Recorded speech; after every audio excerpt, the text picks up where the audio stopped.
This video introduces the processing of aluminum alloy parts. The machine is processing the external threads and blind holes of the parts.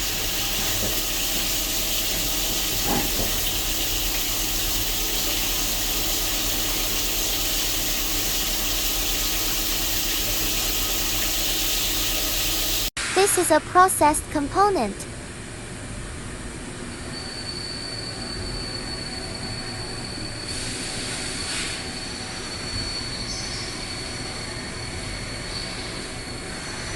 Welcome to share your thoughts in the comment section.